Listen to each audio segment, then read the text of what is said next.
Mayor Eric Garcetti has promised over $100 million to help assist in finding a solution to the homeless epidemic in the different communities of Los Angeles. Although the San Fernando Valley covers approximately 260 square miles, it has a 9% homeless population out of all LA communities.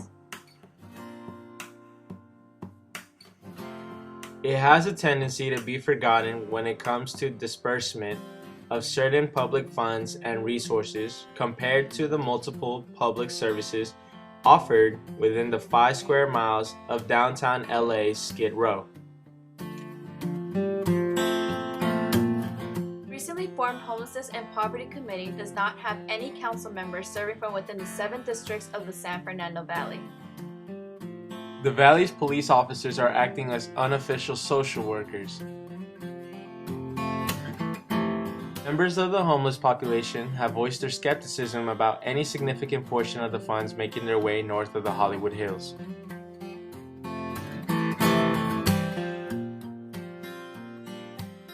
Currently, the homeless on Skid Row have shelters, medical, and treatment clinics that are found centrally located within 5 square miles of city space, as opposed to those who live on encampments in Tahunga Wash are more than 4 miles away from the closest provider of temporary housing.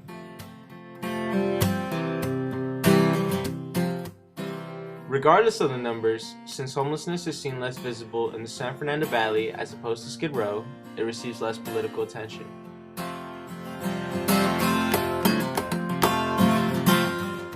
Less political attention means less aid and/or funding that can be used to provide the homeless with food, water, clothing, and shelter.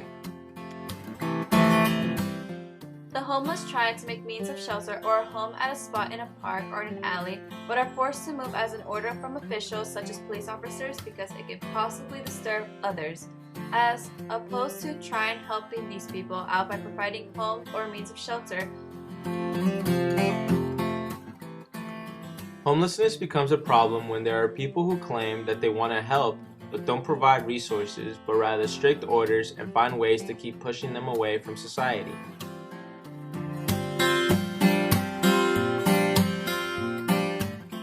Homelessness impacts everyone living in a community. However, most of us won't even bother to acknowledge the homeless, let alone spare change. For homeless, taxpayers are paying the cost for medical treatments, prisons, jails, temporary shelters, and hospitalization. And with the homeless population rising, support and service costs for the homeless are also rising. Just for a homeless person to spend one night in jail can cost taxpayers about $14,480 and emergency shelter beds approximate to $8,067 in annual cost. These costs don't even include the expenses that come with building a shelter, which include construction, building permits, social workers, and community service workers who will be appointed to those shelters. Homelessness affects everyone, so when it comes to finding a solution to get the homeless off the streets, we need to think long-term, not temporary. It's pretty simple as to who benefits from this issue, and that is simply the government. Average cost to fund any homeless shelter in the U.S. is about $2 to $20 million. All that money covers the medical expenses, the building, and the people who work there. The number of homeless shelters are decreasing, which means the number of homeless people are increasing as well. Less homeless shelters equals more money in the government's pockets.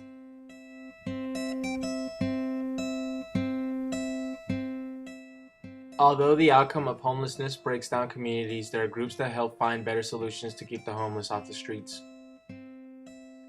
Hope of the Valley, Van Nuys, helps with clothing vouchers, hot meals, life skill classes, anger management, finances, social skill classes, case management, medical treatment, and veteran services.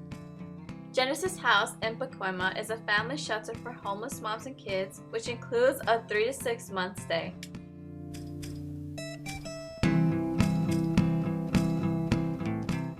We can find solutions that are actively working around us. For example, the Lávame organization provides homeless people with public showers to their local homeless people in San Francisco. They take old school buses and transform them into public facilities on wheels for their homeless community to have showers. Providing them with the basic resource of hygiene helps them with their own self-confidence and provide better opportunities. who are homeless can face a daily struggle of where to find their next meal. What not only the San Fernando Valley but the whole world can learn from France is their newest ban on waste of food by supermarkets.